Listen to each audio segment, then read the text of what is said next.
So I've really spent a lot of time in the Adventure Time fandom / community. Whether I'm watching the show, getting on the Adventure Time Amino, talking to fans on Instagram, or just making my own theory videos, I spend a lot of time with other people in the fandom and just in the fandom itself. So I've gotten to see over years the patterns that the Adventure Time fandom has gone through.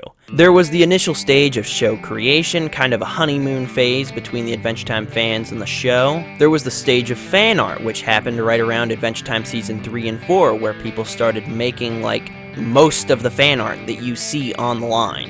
It was actually an incredible amount of fan art, and I will always be grateful for that stage because I loved seeing all the fan art, especially on things like DeviantArt. Does anybody remember DeviantArt? Is that still a thing?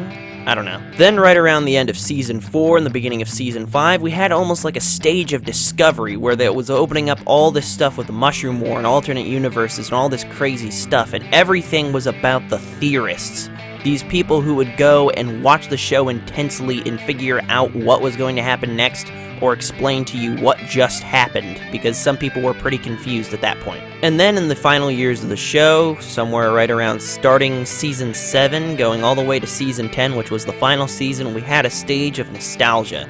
Adventure Time was winding down, they were wrapping up their storyline, even though they were getting more story intensive. They kind of figured out their loose ends, they were getting ready to head out. And then right after that, the show ended. The big thing to the community was binge watching the entire show all the way through over a weekend. That was the big thing, and everybody was doing it. And then we were left with this gaping hole inside. So people decided, I guess, that they needed to try to find more mysteries in the show. So they started searching. And they searched, and they searched, and they searched, and some people found stuff. Every now and then somebody ran across something important, we were like, oh, that's great. But a lot of it was useless information or people trying to give out theories who hadn't watched the show for long enough and would get them completely wrong. And that's alright to an extent. You get stuff wrong, you have to practice to make these theories and make your arguments foolproof. Like if you go watch my original Adventure Time theory video, I actually had false information there by accident. I didn't mean to, but you do have to start somewhere. If you look to the comments, I left all the comments calling me out up so people can see what the issue is. It wasn't anything big, but it was enough to kind of kill my theory. And that's a bummer, but again, you have to start somewhere, and I leave those up as like a reminder, like, hey, be more careful next time, And eventually, in this final stage, people just ran out of information to find. There just was nothing left. So the theorist part of the community, and this is where our problem is, decided to just start making up crap. They just decided to start going, hey, well, if this had happened, maybe this would have happened. That's just story creation. That's not theorism. You're just making stuff up. So now I have to make this video, how to properly theorize about Adventure Time.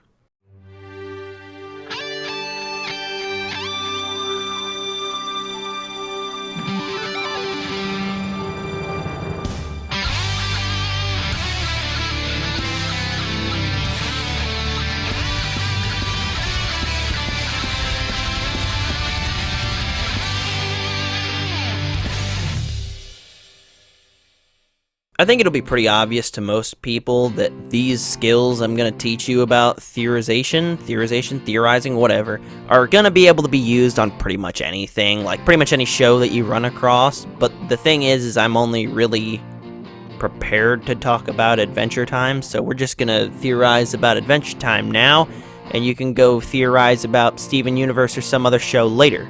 So here's what theories are. They're kind of a conclusion that you've come to made out of an educated guess. Something that you have some facts behind. Something that you have gone over and over and over and thought, alright, I don't think there's anything that could make this false. And that will mean that you will have needed to have studied into the thing that you are making a theory about. Say Adventure Time, right? I've studied into Adventure Time for like over 13 years. Maybe it's 14 now exactly? I don't know. Anyway, I caught the pilot on Nickelodeon when that first came out in 2007, so however long that's been to 2021, I'm not going to do the math in my head right now. So let's say somebody comes into a chat.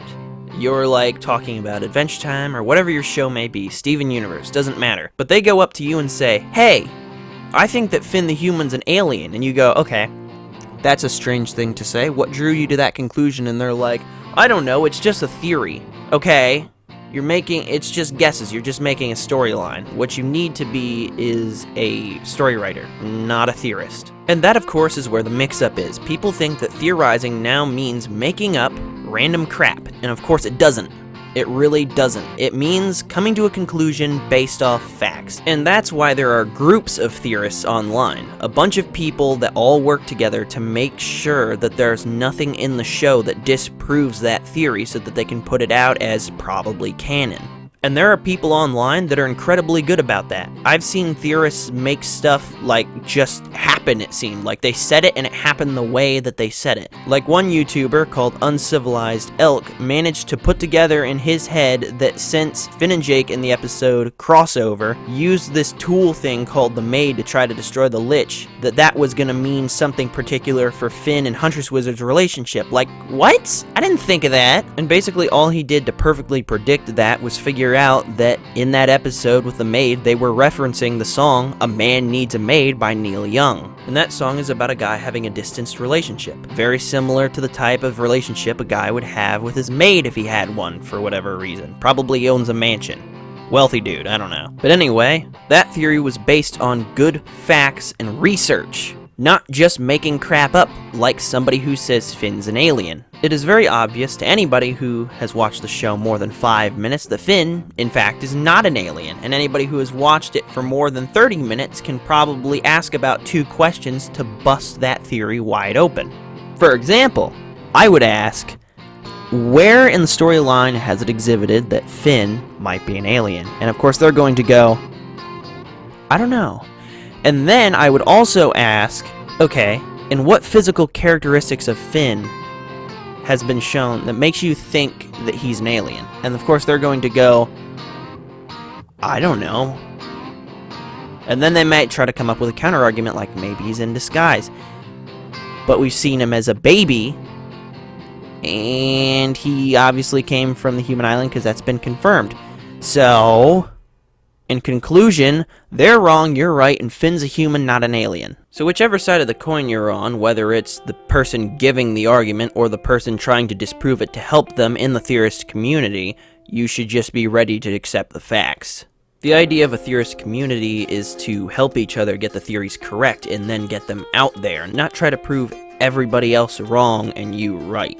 You're going to be wrong, it's going to happen, but you need to have group chats to go back and forth and say like, hey, I think this is wrong because of this. And if you have a counter argument, that's fine, but if you don't do the research, you're not going to come up with anything very valid. And you're definitely not going to have that counter argument in the first place. Then once you've gone through all those trials and you've gotten with your group and you've gone back and forth to see if it, holds water, then you put it out there and see how it does in the real world, just like raising a child and sending it out and to do its own thing out there in the real world.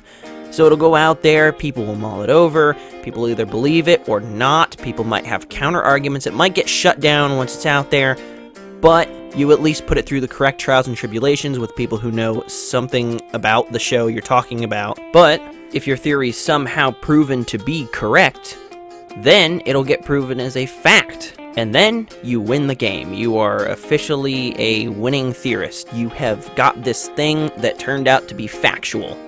And that's what we're searching for, is the truth. Theorist communities are established inside show fan bases to find the truth about the show and share it with the fan base so the show makes more sense, so there's more things to learn about. Not to spread random crap that may or may not be true because you think you know everything. Share it with friends, share it with other fans, put it through the trials and tribulations, be a true theorist, and don't just spew out random crap. And if you do put out random crap, I, along with other YouTubers like Uncivilized Elk, for example, will be along soon enough to disprove it and make it a bigger deal than it would have been in the first place. So don't do it, or we'll be coming for your theory next. So now that we've gone over all that, you may be wondering, how does a theorist like myself get hold of new things that would improve this hobby and make me more effective at what I love to do? Well, I can tell you. One of the major skills you will need first and foremost is debating skills. And one of the best channels for that is a channel called Charisma on Command. They have a video called How to Argue with Someone Who Won't Listen.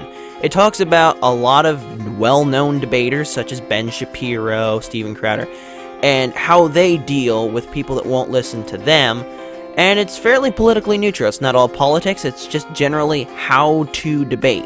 You don't have to agree with the people's politics, just realize that they're a very good debater and try to learn from them. Something else you'll definitely need is the ability to retain information. You're going to have to gain that skill if you don't already have it. You need to be able to retain the information and bring it up when you need it.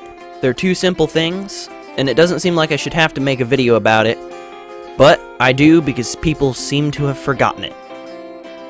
Thank you very much everybody for watching this video. I think it's been a pretty good video. Of course, that's just my opinion, though. You know, I created the video, so, you know, maybe it sucks. I have no idea. This video was created partially because I wanted to teach you guys to make sure people still know how to theorize and debate and all that, because for some reason, the fan bases seem to have forgotten how to do that, partially. There are still good people who do that work and do it very, very well, but, there are a lot of people who just don't seem to get a grip on what they're supposed to do for whatever reason. The other reason I made this video, I think, is because I'm just kind of irritated with seeing it. I bring something forward and they're like, well, what if this happened and it's something totally ridiculous? And I'm like, couldn't have been because this, and this. And then they try to, like, debate me, kind of half debate me over it. And then eventually they have nowhere left to run, so they go, oh, well, it's just a theory. Like, you find some facts to base your theory on. Don't just spew random crap at people. It's stupid. We also need to start working together more as theorists. Like, I think so many of us are we work on our own pretty well, but we really do need to just kind of get together and start talking more. Thank you very much, everybody, for watching, and I will catch you in the next one. Thanks, guys. Goodbye. You can check out some of my other Adventure Time videos right after this.